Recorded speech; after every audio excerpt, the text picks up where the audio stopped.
College hockey, there's so much to know and so little education. What division? What programs? What leagues? Canada, US. So much to look into, and we're going to talk about that today. Welcome back to another AHA video. Today we're talking about college hockey, right? The landscape has changed with the new junior rules, and it's time for you to understand all the different levels of college hockey there is. Let's start with the United States of America. You got NCAA Division I. You do have NCAA Division II, and I'll explain that. You have Division III. You have ACHA 1, ACHA 2, ACHA 3, and then you have AAU 1, AAU 2. All right, so there's quite a bit of college hockey rankings there. On the Canadian side, you have USPORTS, which is equivalent to NCAA Division I in terms of ranking. You have ACAC, and then the BCIHL. And now in Quebec, you have USPORTS 2. So let's dive into it a little. We just published a ranking based on all the teams in the NCAA Division I, so you guys can go take a look. But here are the conferences in NCAA Division I. There's Big Ten, Hockey East, NCHC, Atlantic, ECAC, CCHA, and Independent. The Independent is the league where these teams have no conference. So what they do is they make up their schedule against all the other teams in all the other conferences. They kind of have their own guidelines, because usually the way it works is you're only allowed 6 out-of-conference games per year, but because they're not in a conference, they play a bunch of other teams. So Lindenwood, the 2 Alaska programs, Long Island, Stonehill, these are independent programs. Now, oftentimes you start independent and then you try to join a conference based on your location, based on where you think you'll be able to play, because not all these programs are equal. The NCHC is more of the Western United States, Midwest area. You got the Denvers, you got Colorado, North Dakota, Arizona, you got Nebraska, you got Minnesota Duluth, you got North Dakota, and you got Miami of Ohio. This is a very strong conference. One of the hard parts about playing in this conference, and this might be a personal opinion because I remember playing versus Air Force. When you go play in Colorado, the air's thinner. You're a lot more tired, a lot quicker than you would be out east because you're higher up in altitude, so the air's thinner. 45-second shift now becomes a 15 to 20-second shift. And they train in that. So for them, it's normal. But when they come play out east, their lungs are filled. They can go for days and days and days. The Hockey East is that Boston area. That's the BU, BC, UMass Lowell, UMass Amherst, UMass Lowell, Providence, Connecticut, UNH, Vermont, Merrimack, Northeastern, that whole Boston area community, those, I want to say big time schools because they get huge crowds. You play in incredible rinks. You're in a big city. Everything is pretty close to each other except for Vermont. That's the Hockey East. That's why it's called Hockey East. It's the Boston area. This is one that tons of people like to go watch. It's great hockey. It's highly recruited by NHL. And actually, one of the top prospects right now is in the Hockey East. Then you look at the ECAC. That is the Ivy League Conference. You got Princeton, you got Harvard, Yale, Clarkson, Quinnipiac, Union, Colgate, Dartmouth, like the higher end schools. Ivy League schools do not have athletic scholarships. They have academic only and financial aid. So most guys here are paying a little bit of money to go to school, but it's the Ivy League. Great hockey, very fun conference to play. And even if hockey doesn't work out as a career, you're pretty set career-wise afterwards.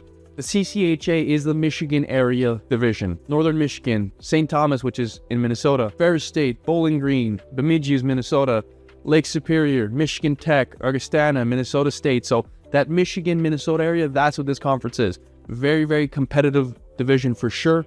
Great hockey, ton of fun to watch. And the Big Ten, as we know, University of Minnesota, Michigan State, Ohio State, University of Michigan, University of Wisconsin, Penn State, University of Notre Dame. These, I would tell you again, on a personal opinion, are the big time schools. Some of the best recruits every single year. Tons and tons of NHL players come out of these programs. You're sitting in front of massive crowds. Really just those big standout programs, and that's part of why they're called in the Big Ten, right? They're the luxurious programs. They're treated like NHL players, if not better. And then there's the Atlantic Conference, where I played at Mercyhurst University. Bentley, Sacred Heart, Air Force, Army, Niagara, Holy Cross, Mercyhurst, Canisius, RIT. This is the gritty conference. Probably the lowest end conference in terms of pro signings, NHL signings, things like that. It's still great hockey. It's Division I. Don't get me wrong. These are unbelievable hockey players. But in terms of NHL contracts, this conference has the least compared to all the other conferences, if you add all the teams up together. Now, I do have to say, playing at these military academies, Army and Air Force, is something special.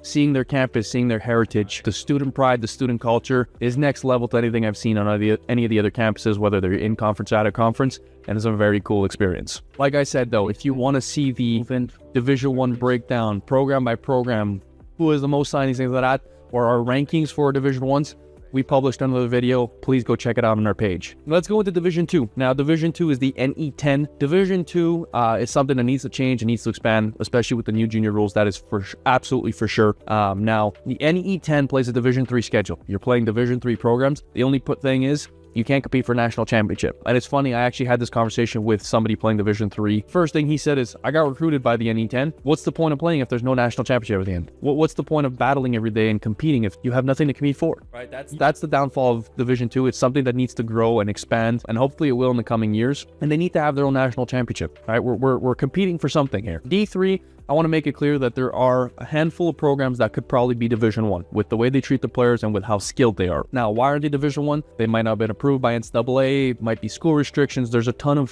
factors that go into why a team is D3 or D1. In the NCAA Division 3, you have the NEHC, the NESCAC, the NCHA, UCHC, MASCAC, SUNYAC, CCC, WIAC, MIAC, and GNAC.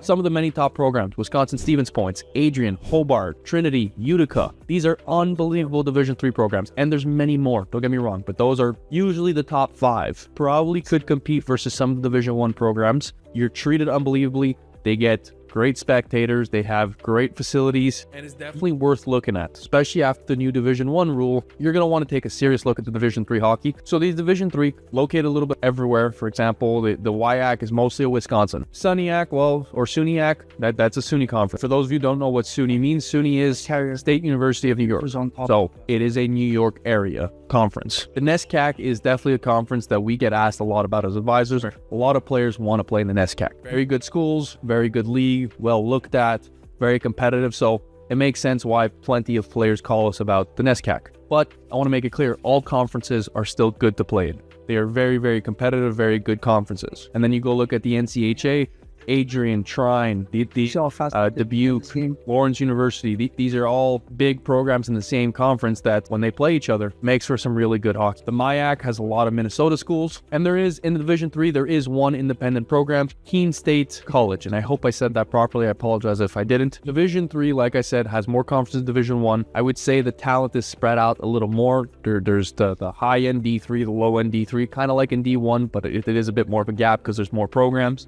Division 3 also is because there's no athletic scholarship, so it affects those who can't afford it, right? A lot of Canadians can't afford Division 3 programs because they're so expensive and they don't want to be in that kind of debt. So there's a lot of high-end talent that just decide not to go the D3 route. They kind of stop playing, which would change the landscape Division 3 hockey for sure. It's already good hockey, you would get that much better. Then you have the ACHA Division 1, Division 2, Division 3. Now, it's funny because some of these D3 programs, their ACHA programs are even stronger. Why? The main reason is because you're going to college. Guys are at the point where they don't want to take hockey seriously. They don't want to practice 6 times a week, be in the gym 6 days a week, have to train all summer, but they're still unbelievable hockey players. So they decide to go play ACHA instead of Division 3. And that ACHA team is now full of D3, even D1 guys, and they kill everybody. You look at Arizona State, for example, they have a player on the team, played in the USHL, had Division 1 offers, and decided to go play ACHA at Arizona State. He is tearing up college hockey. He absolutely is, and there's a ton of players that do that as well. They kind of shift paths and shift their priorities once they get to college, and they go play the ACHA, and it's way too easy for them. So there are some programs that are outstanding.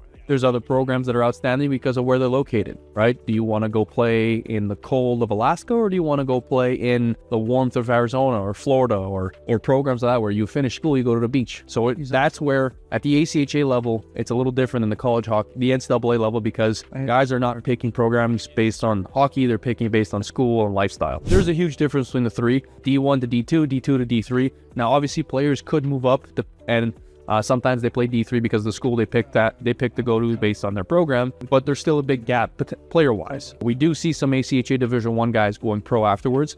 They start in the Fed and they work their way up, or they start in the lowest levels in Europe and they work their way up, but it is still an option. After that, you have the AAU level. AAU hockey is equivalent to ACHA D3, I would say.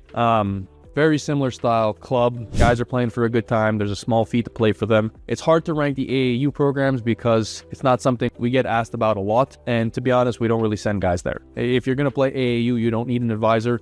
Call a school, ask the coach for a tryout, then walk onto the team. That's usually how it's done. Now on the Canadian side, USPORTS, that is the Division 1 of the Canadian side. I say this because there's no Division 3, so it's a kind of a weird ranking. USPORTS is very great hockey, very, very competitive, and the main difference until now was the fact that they got all the major junior players that weren't ready for pro or weren't good enough for pro, or guys that did play pro came back because you didn't lose your eligibility. For example, an old teammate of mine that I played with in 18s hockey and juniors went to play in the American League for 3 years, and after that decided to get a university degree. He then went back to university. They have a 1-year suspension that you have to do, where if you played pro hockey and come back, you have to do a 1-year suspension, but then you can play. So he sat his 1 year, just did school, and then played 3 years at one of the best youth sports programs, UNB, that they win almost every year, did unbelievably, and now went back to playing pro. So a lot of guys do that. That's the main difference between youth sports and NCAA, was the fact that you could play pro and then come back. You could play major juniors and go there. So they mainly recruited out of major juniors, the 20-year-olds that didn't go pro or weren't good enough to go pro, and then they would get the tier 2 junior A guys.